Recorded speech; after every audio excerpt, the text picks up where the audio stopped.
नमस्कार दोस्तों, आइए देखते हैं कुछ क्वेश्चन, साइंस के कुछ क्वेश्चंस। जैसा कि हम लोग पहले भी पढ़ चुके हैं, आज फिर उसी श्रृंखला को आगे बढ़ाते हुए देखते हैं कि आगे हमारे क्वेश्चंस क्या हैं। ठीक है, तो हमारा पहला क्वेश्चन है, डीपीटी का टीका किस रोग के निदान के लिए लगाया जाता है। ठीक है, पहला ऑप्शन है डिप्थीजिया, काली खांसी, टेटनस या उपयुक्त सभी। ठीक है, तो ये टीका जो है डिप्थीजिया के लिए भी लगाया जाता है, काली खांसी के लिए भी और टेटनस के लिए भी। तो इसका आंसर हो जाएगा उपयुक्त सभी। ये जो टीका है ये कब लगता है? ये लगता है जन्म के बाद, मतलब जन्म के बाद, मतलब कि 1 से 2 हफ्तों के भीतर ही लगता है ये टीका। ठीक है, देखिए ये हमारा वैक्सीन है, टीका है। ठीक है, ये कब लगता है? जन्म पर। जन्म पर कौन कौन से टीके लगते हैं इसमें दिया है, बीसीजी, ओएल है। 6 हफ्ते पे इसकी पहली डोज लगती है, डीपीटी की पहली डोज। कितने पे? 6 हफ्ते पर। उसके बाद दूसरी डोज कब लगती है हमारी? 10 हफ्तों पे। जब बच्चा 10 हफ्तों का हो जाता है तो हमारी दूसरी डोज लगती है डीपीटी की। ठीक है, उसके बाद 9वें और 12वें महीने पे लगता है खसरा और यूबेला का। उसके बाद डीपीटी का बूस्टर लगता है कब?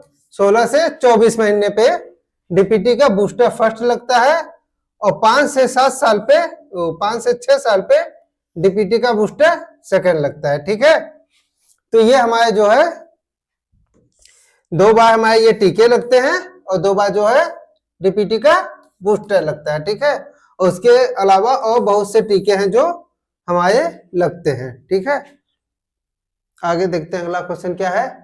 लार में उपस्थित एंजाइम है कौन सा?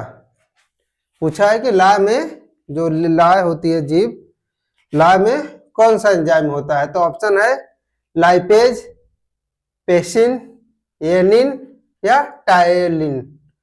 तो लार जो हमारे मुंह में लार बनता है उसमें कौन सा होता है? तो उसमें होता है क्या? टायलिन। उसमें टायलिन बनता है। ठीक है, ये देखिए लार। ठीक है, लार का यूज क्या होता है? आखिर मुंह में लार बनता क्यों है? सलाइवा ये बनता है जब हम खाना खाते हैं तो ये हमारे खाने में मिल जाता है, मुंह में ही ये लार हमारे भोजन में जो भी हम चबाते हैं मुंह में उसमें मिल जाता है, और फिर ये जो है उस खाने को पचन लायक, मतलब पेट में पचाने के लिए ये काम आता है। अगर मुंह में लार नहीं बनता है तो खाना पचाने में बहुत दिक्कत होती है। ठीक है, तो ये मेन काम करता है, हमारा मुंह से ही हमारा डाइजेस्टिव सिस्टम चालू हो जाता है, पाचन क्रिया हमारी जो है चालू हो जाती है। जैसे मुंह में हम भोजन करते हैं, उसको चबाते हैं तो पूरे खाने में लार मिल जाता है, जिसकी वजह से यहीं से खाना पाचन क्रिया हमारी चालू हो जाती है। हमारा अगला क्वेश्चन क्या है? अस्थाई दांतों की संख्या होती है, अस्थाई दांतों की संख्या कितनी होती है? 12 होती है, 20 होती है, 28 होती है कि 32 होती है? तो इसका आंसर क्या होगा? 20। क्या होगा? 20। ये देखिए अस्थाई और अस्थाई, अस्थाई कितने हैं? 20, और अस्थाई कितने हैं? 32। कितने दांत हैं? 32। कभी कभी कहते नहीं तुम्हारे 32 दांत तोड़ देंगे। ठीक है, तो वही है ये अस्थाई दांत। कितने दांत होते हैं यहाँ पे? पूरे 32। और टेम्परेरी कितने होते हैं?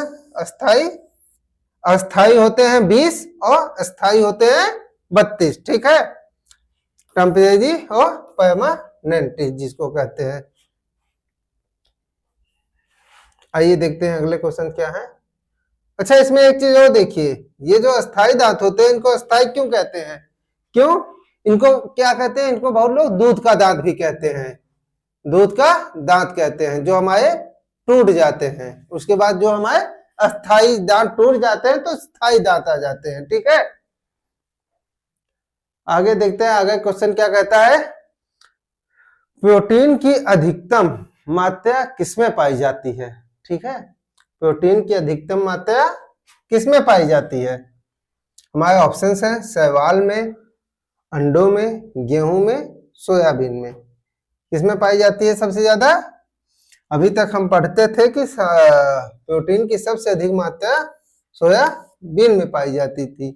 ठीक है, लेकिन कुछ रिसर्च हुए, कुछ नई चीजें आई सामने, जिसके बाद ये निकल के आया कि शैवाल में सबसे ज्यादा प्रोटीन की मात्रा पाई जाती है। ठीक है, शैवाल, शैवाल देखिए, अगर आप नॉर्मल पहले देखेंगे तो पहले हम क्या देखते थे? सोयाबीन में, उसके बाद मटर में, फिर चना में, गेहूं में। लेकिन अब क्या है, ये सबसे ज्यादा पाई जाती है किसमें? शैवाल में। कितना पाई जाती है? 60 to 80%। कितना पाई जाती है? 60 to 80%। ये शैवाल होता क्या है? शैवाल आप सब जानते हैं क्या होता है? इसको काई बोलते हैं। क्या बोलते हैं? काई। कहीं पे भी जब पानी को काफी दिनों के लिए जमा हो जाता है, या वहां पे पानी का फ्लो लगातार बना रहता है, नमी रहती है, या पानी बहता रहता है, पानी का वहां रुकाव होता है, तो वहां पे हरी हरी काई लग जाती है, शैवाल। ठीक है, तो वही है ये। अब ये नहीं कि वही काई हम उठा के खा ले, ऐसा नहीं होता है। ठीक है, ये जो काई होती है, ये इसकी फार्मिंग होती है, फार्मिंग के थ्रू ये आती है। जो गांव में, तालाब में और खेतों में मिलती है, वे काई अलग होती है, होती वही है, लेकिन उसको फार्मिंग करके बनाया जाता है। ठीक है, अगला क्वेश्चन क्या है हमारा? पाचन की क्रिया शुरू होती है। पाचन की क्रिया, अभी एक क्वेश्चन आया था, कौन सा हमारा क्वेश्चन? कौन सा था वे? लाय, लाय वाला। लाय क्या था क्वेश्चन हमारा? लाय की, लाय में उपस्थित एंजाइम। ठीक है, तो ये है पाचन क्रिया कहाँ से शुरू होती है? अमाशय से, मुख से, छोटी आंत से कि बड़ी आंत से? ये आंत है। तो हमने बताया था कि हमारी पाचन की क्रिया कहाँ से चालू हो जाती है? मुख से ही। जब हमारे मुख में लार खाने में मिलता है तो वहीं से हमारी पाचन क्रिया चालू हो जाती है। ठीक है, ये देखिए यहाँ मुख से। ठीक है, यहाँ से हमारी पाचन क्रिया चालू हो जाती है, यहाँ से पाचन क्रिया हमारी चालू हो जाती है। उसके बाद ये फूड पाइप हो, ग्यास नली जिसको कहते हैं। ठीक है, यहाँ से आती है, ठीक, अमाशय में होते हुए आपका ये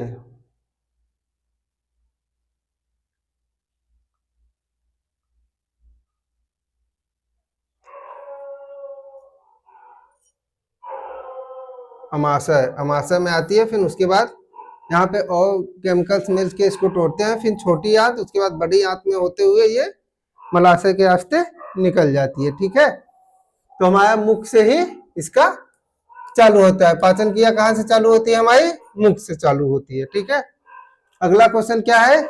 शरीर की सबसे लंबी अस्थि है, सबसे लंबी अस्थि, हड्डी कौन सी है? स्टेपिज, मैंडिबल, हुमरस या फीमर? कौन सी है बताइए?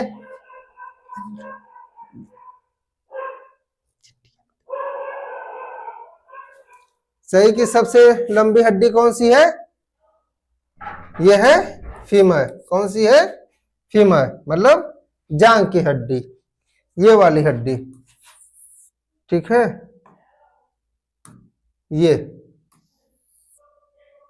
ये जो है, ये है सबसे लंबी हड्डी, जिसको हम जांग की हड्डी बोलते हैं।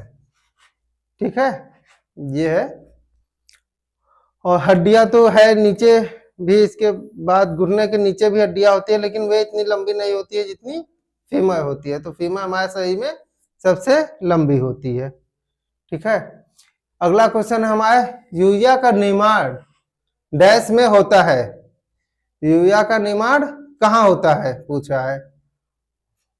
वृक्क या किडनी में, लसिका में, यकृत में, लालुधि कोशिका में?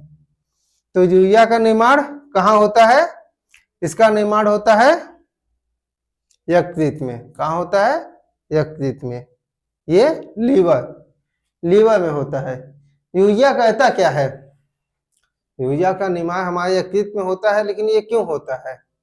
ये इसलिए होता है कि जो हमारे शरीर में नाइट्रोजन, अमोनिया गैस, नाइट्रोजन जो बनती है, उसको जो है ये बाहर निकालने के लिए किडनी में ले जाके उसको साफ करते हैं, फिर उसको एक प्रोसेस के थ्रू मूत्राशय के टॉयलेट के माध्यम से बाहर निकाल देते हैं। ठीक है, वे लंबा प्रोसेस है, वे आपको कभी और आगे बताएंगे, लेकिन अभी यही जानिए कि यूरिया हमारी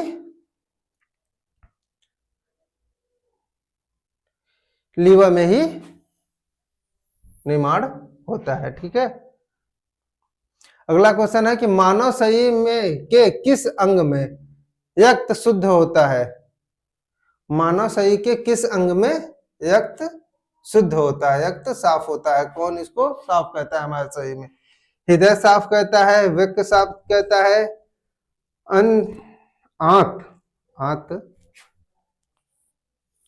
साफ करता है कि फेफड़ा साफ करता है? देखिए, हृदय में हमारा क्या कहता है, ब्लड को पंप करता है, पंप करने का काम करता है। ठीक है, आंत मालूम है, छोटी आंत बड़ी आंत होती है, वे खाने से पाचन काम के लिए होती है, न कि वे खून साफ करने के लिए। फेफड़ा हमारे सांसों में के लिए काम आता है, जब हम सांस लेते हैं तब फेफड़ा के थ्रू होते हैं। तो हमारा क्या बचा? वृक्क, किडनी। ठीक है, किडनी में क्या होता है, हमारा ब्लड साफ होता है। ठीक है, अनफिल्टर्ड ब्लड जाता है यहाँ से, यहाँ पे फिल्टर होता है, फिर बाहर पूरी बॉडी में फैल जाता है। ठीक है, ये जो यहाँ पे ये छोटी छोटी आपको दिख रही है, ये एक बहुत ही जटिल प्रोसेस होता है, जिसके ऊपर पूरा पूरा एक टॉपिक है कि यहाँ पे कैसे साफ होता है, कैसे किडनी काम करती है, कैसे अनप्यूरिफाइड ब्लड आता है, यहाँ पे अनफिल्टर्ड ब्लड आता है, कैसे किडनी उसको साफ करती है और फिर उसको प्योर करके पूरे बॉडी में भेजती है। अगर किडनी फेल हो जाती है तो कहते हैं कि किडनी फेल हो गई, ब्लड साफ नहीं होता, डायलिसिस की जरूरत होती है। तो अगर हमारी किडनी फेल हो जाती है तो हमारा ब्लड जो है वे साफ नहीं हो पाता है। ठीक है, जब ब्लड नहीं साफ हो पाता है तो हमें डायलिसिस की जरूरत पड़ती है। डायलिसिस में यही काम होता है, जो काम किडनी शरीर के अंदर करती है वही काम मशीनें शरीर के बाहर करती हैं। इसलिए किडनी का काफी ध्यान रखना चाहिए। ठीक है, शराब नहीं पीना चाहिए, क्योंकि शराब सबसे ज्यादा इफेक्ट किडनी को ही करती है, और जितना अधिक से अधिक हो सके पानी पीना चाहिए। ठीक है, हमारा अगला क्वेश्चन क्या है? पंछी का प्रमुख उत्सर्जी पदार्थ है, क्या है? यूरिक है, अमोनिया है, यूरिक अम्ल है कि उपयुक्त सभी है? तो इसका आंसर हो जाएगा यूरिक अम्ल। देखिए, पक्षी का प्रमुख उत्सर्जी पदार्थ है यूरिक अम्ल। इसको देखे होंगे, जब पक्षी उड़ते हैं तो कभी कभी बीट कर देते हैं, व्हाइट कलर का एक गाढ़ा चिपचिपा टाइप का लिक्विड फॉर्म में, गाढ़ा लिक्विड फॉर्म में उनके बीट के रूप में बाहर निकलता है, तो वे यूरिक अम्ल होता है। इसको हमेशा चिड़िया बाहर निकालती हैं, क्यों? ताकि उनका वजन मेंटेन है, उनके शरीर में अगर जब भारीपन हो जाएगा, वेट हो जाएगा, तो उनको उड़ने में ज्यादा एनर्जी लगेगी, इसलिए वे लगातार यूरिक अम्ल को अपने शरीर से निकालती रहती हैं। ठीक है, उसको गाढ़ा इसलिए होता है क्योंकि उनको पानी भी बचाना रहता है, पानी की खपत ज्यादा न हो उनके शरीर में, इसलिए वे गाढ़ा टाइप का होता है, गाढ़ा होता है, चिपचिपा टाइप का, गाढ़ा टाइप का होता है यूरिक अम्ल, जो उनके शरीर से निकलता है। अगला क्वेश्चन क्या है? मछली का मुख्य उत्सर्जी अंग है, कौन सा है? वृक्क है, यकृत है, गलफड़े है कि फेफड़ा है? तो इसका आंसर हो जाएगा वृक्क। ठीक है, वृक्क मतलब किडनी। ये देखिए, ये मछली की किडनी है, ये लाल वाली।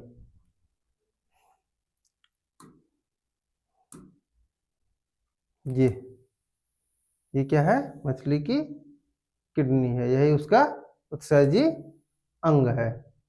ठीक है, ये गिल्स है, गिल्स से मालूम है मछलियां सांस लेती हैं, यहाँ पे उनका गिल्स होता है। ये ब्रेन है, ये स्पाइन है। ठीक है, ये छोटा सा हार्ट है उनका, ये लीवर, इंस्टेंटाइन। ठीक है, आगे देखते हैं। ये क्या है? सामान्य मनुष्य का रक्तचाप कितना होता है? सामान्य मनुष्य का रक्तचाप कितना होता है? नॉर्मल इंसान का बीपी कितना होता है? तो कितना होता है ये? 80/110, 60/120, 120/80 कि 100/120। तो इसका आंसर सबको मालूम होगा। नॉर्मल बीपी क्या होती है एक इंसान की? वो होती है 120/80। कितनी होती है? 120/80। अगर इससे कम हो जाती है तो क्या कहते हैं? लो बीपी है, और इससे ज्यादा हो जाती है तो हाई बीपी। ठीक है, तो ये है ग्रीन, मतलब कि सही है 120/80 नॉर्मल ब्लड प्रेशर। ठीक है, उसके ऊपर बढ़ता है 120 से लेके 129 तक। ठीक है, उसके बाद 130 से 139 स्टेज 1, स्टेज 2, और ये सबसे ज्यादा है। ठीक है, ये बहुत ज्यादा होता है, 180 प्लस हो गया तो समझ लीजिए वे सीरियस मैटर है। वहां पे आपको वहां तक आपको जाना ही नहीं है। आपको जब देखे कि आपकी अगर बीपी बढ़ रही है तो आप तुरंत डॉक्टर के पास जाइए और उनसे परामर्श लीजिए। क्या है? नागफनी में प्रकाश संश्लेषी अंग है, कौन सा है? तना है, पत्ती है, जड़ है कि सूल है? नागफनी आप लोग देखे ही होंगे। ठीक है, उसमें आपको कहीं पे भी एक कोई खास, ये है नागफनी। ठीक है, तो आपको इसमें कहीं ऐसा नहीं दिखता होगा कि पत्ती है या क्या है, ये ज्यादातर तना ही होता है। ठीक है, ये पूरा तना ही होता है। इसकी पत्तियों का काम करते हैं इसके कांटे। ठीक है, तो इसका आंसर हो जाएगा तना। ठीक है, कहां से प्रकाश संश्लेषित करती हैं? ये तने से ये प्रकाश संश्लेषित करती हैं। यहां से यहीं पे ये सनलाइट और CO2 का यूज करके खाना बनाती हैं, ऑक्सीजन रिलीज करती हैं। ठीक है, ये देखिए कार्बन डाइऑक्साइड लेती हैं, ऑक्सीजन हमको देती हैं। ठीक है, in the presence of sunlight, और ये नीचे से जल। ठीक है, यहाँ पे इनका खाना बनता है, ये इनका किचन है जहाँ इन लोग रोटी बनाती हैं, सब्जी सब कुछ बनाते हैं, और ये पेट के अलग अलग पार्ट में भेज देते हैं। ठीक है, अपनी रोटी सब्जी, हम लोगों की नहीं, गेहूं वाली। ठीक है, ये कैसे बनाती है? सूरज की जब रोशनी इनको मिलती है और इधर कार्बन डाइऑक्साइड एब्जॉर्ब करती है, सनलाइट, जल, इन सब के मिश्रण से ये खाना बनाती है। ठीक है, आगे हमारा क्वेश्चन है, आरबीसी की कमी से कौन सा रोग होता है? तो कौन सा रोग होता है? स्कर्वी, एनीमिया की थीमिया की रक्त श्वास? कौन सा होता है? आरबीसी की कमी से कौन सा रोग होता है? एनीमिया। कौन सा होता है? एनीमिया। इसके मुख्य कारण क्या होता है? क्यों होता है ये? शरीर में जब आयरन या विटामिन B12 या फोलेट की कमी होती है, जब हमारे शरीर में आयरन की कमी हो जाती है, विटामिन B12 या फोलेट की कमी हो जाती है, तो क्या होता है? हमारा एनीमिया होता है। ठीक है, उसके सिम्टम्स क्या क्या है? क्या क्या है? लैक ऑफ एनर्जी, एकदम लो फील करेंगे आप, थका हुआ, कुछ करने का मन नहीं करेगा। शॉर्टनेस ऑफ ब्रीथिंग, सांस लेने में दिक्कत होगी, सांस बढ़ जाना, सांस में भारीपन। ठीक है, धड़कन तेज हो जाना, फीकी स्किन, सर दर्द, कानों में खुजली, शरीर में खुजली, किसी भी खाने में कोई स्वाद न आना, ये सब इसके लक्षण है। ठीक है, ये क्यों होता है? ये आयरन B12 और फोलेट की कमी से होता है। ठीक है, अगला क्वेश्चन देखते हैं क्या कहता है। अगला क्वेश्चन है, इनमें से कौन सा जंतु संघ आर्थ्रोपोडा का सदस्य है? किसका सदस्य है? आर्थ्रोपोडा का। कौन सा है? नेजिस, ऑक्टोपस, केकड़ा की कंगारू? आर्थ्रोपोडा का सदस्य कौन सा जंतु है? इसका आंसर हो जाएगा, क्या होगा? केकड़ा। क्या होगा? केकड़ा। यह है केकड़ा। आर्थ्रोपोडा होता क्या है? आर्थ्रोपोडा होता है जंतु जगत का सबसे बड़ा और सफल संघ है, जिसमें लगभग 80 से 84% तक कीट और अन्य जीव शामिल होते हैं। आर्थ्रोपोडा में 80 से 84 मतलब 80% जीव शामिल होते हैं। तो आपका आंसर था केकड़ा। आपका आंसर था केकड़ा। यह है केकड़ा। केकड़ा देखे भी होंगे बहुत लोगों को, पकड़ा भी होगा। इसके ये जो पंजे होते हैं ये काफी मजबूत होते हैं, जिसको एक बार पकड़ लिए तो फिर मसल देते हैं। अगला क्वेश्चन क्या है? मस्तिष्क का सबसे बड़ा भाग है? कौन सा भाग है? हम लोगों के दिमाग का सबसे बड़ा भाग क्या है?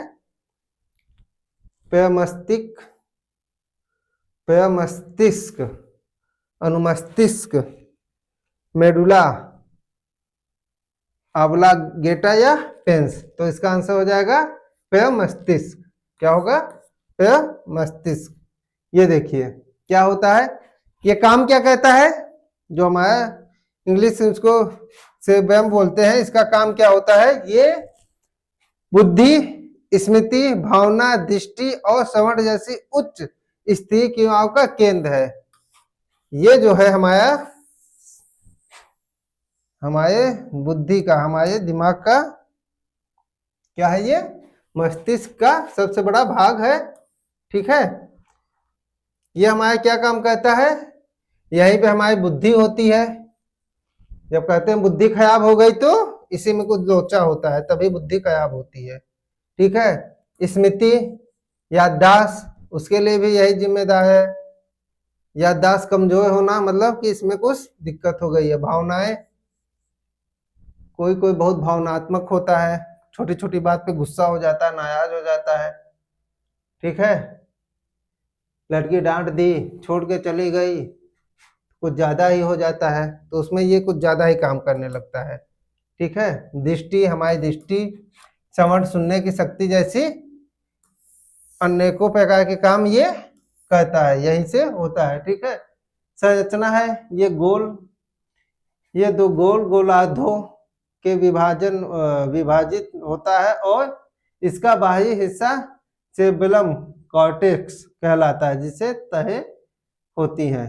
ये देखिए, ये जो तहे है झुर्रियाँ, ये इसको बोल रहा है। ठीक है, सेरेबेलम कॉर्टेक्स, ये जो ये छोटी छोटी झुर्रियाँ हैं इनको बोला जाता है। ठीक है, तो ये ज्यादातर इसी में जब कुछ लोचा होता है तभी हम लोगों को सुनने में दिक्कत हो जाती है या बुद्धि खराब हो जाती है, स्मृति नहीं सही रहती है। स्मृति लड़की नहीं, वे याददाश्त वाली स्मृति। आगे देखते हैं अगला क्वेश्चन क्या है। इसमें कौन सा कोशिकांग श्वसन क्रिया से संबंधित है? क्वेश्चन हमारा है, इनमें से कौन सा कोशिकांग श्वसन क्रिया से संबंधित है? हमारे ऑप्शन है हरित लवक, केंद्रिक, राइबोसोम या माइटोकॉन्ड्रिया। इसका आंसर क्या होगा?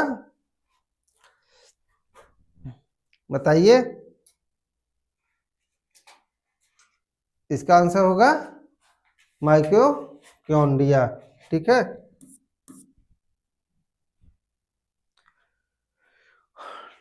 देखिए माइटोकॉन्ड्रिया क्या होता है? ये power house of the cell कहते हैं इसको। क्यों? क्योंकि यहाँ पे भोजन के ऑक्सीजन के लिए अवश्यक ऑक्सीजन का उपयोग,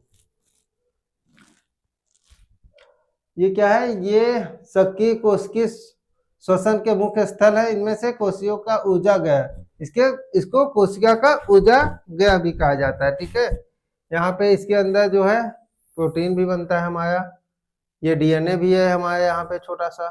ठीक है, राइबोसोम सब कुछ है इसके अंदर, ये है इसके अंदर सब कुछ है। ठीक है, ये ऑक्सीजन का उपयोग करता है। क्यों? भोजन के ऑक्सीकरण के लिए ऑक्सीजन की आवश्यकता होती है इसको। ठीक है, इसको हमारे power house of the cell भी कहते हैं। ठीक है, ये इसका आउटर मेम्ब्रेन है और ये इनर मेम्ब्रेन है। ठीक है, ये एक अलग ही टॉपिक है, इसके बारे में डिटेल में पढ़ेंगे बाद में। अभी ऑप्शनल है तो ऑप्शन में बस यही देखिए, जो हमारा क्वेश्चन है कि इनमें से कौन सा कोशिकांग श्वसन क्रिया से संबंधित है, तो उसका आंसर हो जाएगा माइटोकॉन्ड्रिया। ठीक है, अब हमारा अगला क्वेश्चन है कि हाइड्रा में अलैंगिक जनन की कौन सी विधि होती है। हाइड्रा क्या है? हाइड्रा एक पेड़ उसको कह सकते हैं हम लोग। उसमें क्या होता है, जनन की कौन सी विधि है? ऑप्शन है मुकुलन, विखंडन, द्विविखंडन या बहुविखंडन। तो इसका आंसर हो जाएगा मुकुलन। ठीक है, इसका आंसर हो जाएगा मुकुलन। कैसे? ये देखिए, ये हमारा हाइड्रा क्या है, हाइड्रा ये छोटा सा होता है, इसमें तो काफी बड़ा दिख रहा है।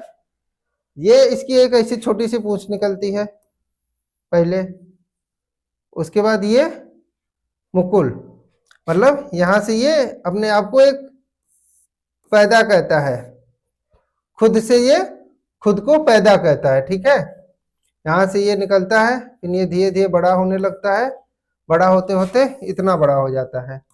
ठीक, जब ये ज्यादा बड़ा हो जाता है तो यहाँ से टूट जाता है और इसको कहता है निकलो, अब हमें तुम्हारी जरूरत नहीं है। ठीक, अब हम अपने पैरों पे खड़े हो गए हैं। फिर ये क्या काम करता है, फिर इसके साथ भी यही होता है, ये फिर इसको भी बोलता है निकलो, अब तुम्हारा काम नहीं है। तो ये इसमें चलता रहता है। ठीक है, इसको क्या कहते हैं, मुकुलन। इसको क्या कहते हैं, इसका आंसर है मुकुलन। ठीक है,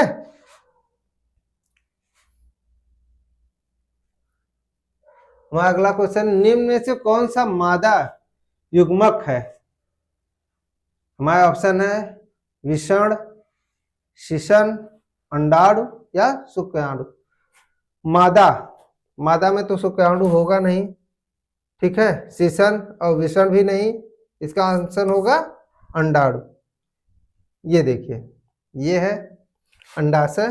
ठीक है, ये गर्भाशय।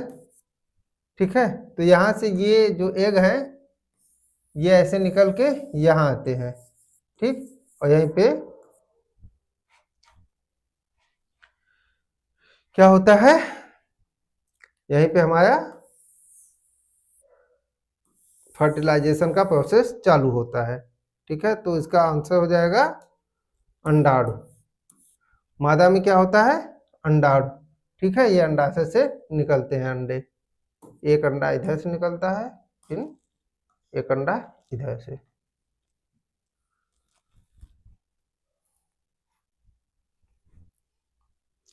प्रथम परखनली शिशु का नाम है, परखनली शिशु का नाम है, क्या नाम है? Louis Joy Brown, Durga Agarwal, हैसा चावड़ा या उपयुक्त सभी। देखिए, उपयुक्त सभी तो होंगे नहीं, ये ऑप्शन ही नहीं होना चाहिए यहाँ पे कोई नाम होना चाहिए। क्यों? क्योंकि प्रथम पूछा है, तो ऐसा तो नहीं है कि तीनों एक साथ हो जाएंगे, कोई ना कोई पहले तो आएगा ही। तो इसका आंसर है लुईस जॉय ब्राउन। ठीक है, ये कौन थी? ये हमारी प्रथम थी, पहली थी। अगर यही हमारा क्वेश्चन होता है कि भारत की प्रथम परखनली शिशु का नाम बताइए, तो उनका नाम था हैसा चावड़ा। ठीक है, ये परख नली शिशु थी। ठीक, ये देखिए, इनको आप देखे होंगे कहीं ना कहीं रील्स में या नेट पे, कहीं ना कहीं ये चाहे आपके सामने कभी ना कभी आया ही होगा। ठीक है, इनका जन्म हुआ था 15 जुलाई 1978 में, इंग्लैंड में हुआ था। ठीक है, परख नली शिशु क्या होते हैं? टेस्ट ट्यूब बेबी जिसको कहते हैं, जो माँ के अंडे और पिता मादा के शुक्राणु को मिलके फर्टिलाइज होते हैं, फिर कुछ दिनों के बाद उसको माँ के गर्भ में डाल दिया जाता है। ठीक है, पहले उनको फर्टिलाइज बाहर किया जाता है लैब में, टेस्ट ट्यूब में, उसके बाद उसको माँ के गर्भ में डाल दिया जाता है। तो ये पहली थी टेस्ट ट्यूब बेबी, ये दुनिया की पहली टेस्ट ट्यूब बेबी थी। उनका नाम क्या था? Louise Joy Brown. ये देखिए, छोटी थी और फिर बुढ़िया हो गई। हमारा अगला क्वेश्चन है, जीव विज्ञान के जनक किसे कहा जाता है? जीव विज्ञान का जनक कौन है? न्यूटन, अरस्तु, लॉमार्क या मेंडला? न्यूटन तो होंगे नहीं, काहे कि ये फिजिक्स से है। ठीक है, तो इसका आंसर हो जाएगा अरस्तु। कौन था हमारा जीव विज्ञान का जनक? कौन है? अरस्तु। ठीक है, ये है दाढ़ी वाले बाबा हमारे, यही हमारे जीव विज्ञान के जनक है। आज जो भी हम पढ़ते हैं इन्हीं की देन है जीव विज्ञान में, नहीं तो ये विषय होता ही ना, कोई और आता।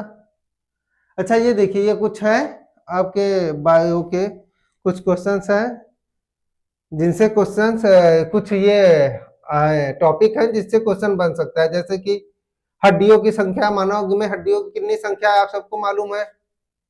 206।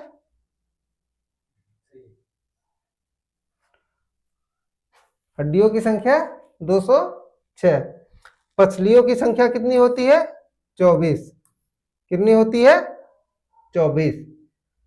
खोपड़ी में कितनी हड्डियां होती हैं? 22। खोपड़ी, ये खोपड़ा कहते नहीं, खोपड़ा दिमाग, खोपड़ा खराब हो गया है तो उसमें कितनी होती है हड्डियों की संख्या? 22। ठीक है, चेहरों में हड्डियों की संख्या कितनी होती है? 14। हमारा जो चेहरा है इसमें अलग अलग जगह पे हमारी 14 हड्डियां पाई जाती हैं, कोई यहाँ है कोई यहाँ है। उसके बाद गर्दन में 7 हड्डियां होती हैं, हाथों में 27, पैरों में 26। ठीक है, दिमाग का वजन कितना होता है हमारे?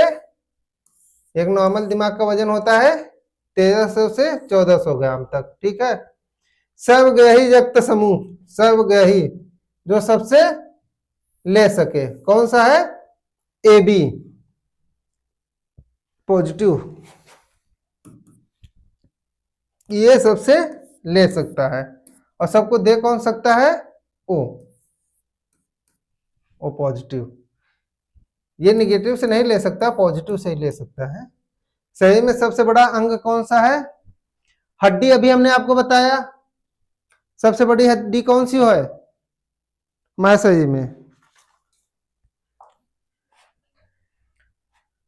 सबसे बड़ी हड्डी है फीमर की, जो यहां होती है। ठीक है, ये यहां। और क्या पूछा है? शरीर का सबसे बड़ा अंग, तो त्वचा, स्किन। हमारी जो स्किन है वे शरीर में सबसे बड़ा अंग है। ठीक है, गुणसूत्र की संख्या कितनी होती है? 23। 23 जोड़ी होती है। कितनी होती है? 23 जोड़ी होती है। ठीक है, हमारे शरीर में जल की मात्रा कितनी होती है? हमारे शरीर में जल की मात्रा कितनी होती है? ये होती है 60 से 80%। 60 से 80%। लार में पाए जाने वाला एंजाइम आपने अभी पढ़ा ही है, टायलिन। ठीक है, रक्त का बीपी, बीपी पीएच, बीपी नहीं पीएच, रक्त का पीएच मान कितना होता है? 7.4। 7.4। दिल की धड़कन कितनी होती है? 1 मिनट में 72 बार दिल धड़कता है। आईबीसी का जीवन काल 120 दिन और WBC का कितना होता है? 22 से 20 दिन। ठीक है, ये देखिए दिल का धड़कना 172 बार, कितना? 72 बार 1 मिनट में। ठीक है, ठीक है, ये हमारा क्वेश्चन, इसको थोड़ा देख लीजिए ध्यान से, इसमें से क्वेश्चन बन सकते हैं। ठीक, क्योंकि ज्यादातर जो आपने अभी देखा उसमें से 2-3 क्वेश्चन तो इससे आए ही आए हैं। जो हमने 20 क्वेश्चन बनाए उसमें से 2-3 क्वेश्चन इससे आए हैं। ठीक है, जैसे टाइलिन हो गया। ठीक है, उसके बाद और कौन सा क्वेश्चन था? एक और क्वेश्चन था कोई, अच्छा ये पीएच था, यहाँ बीपी था। ठीक है, तो इसको देख लीजिए, इसमें से जो है क्वेश्चन आपके बन सकते हैं। तो इसको एक बार ध्यान से देखेंगे तो आपको याद हो जाएगा, कोई बहुत बड़ी चीज नहीं है, ये नॉर्मल है।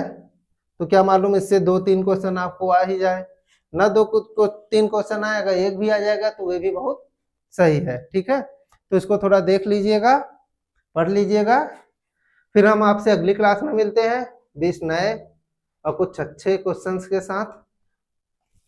तब तक के लिए धन्यवाद।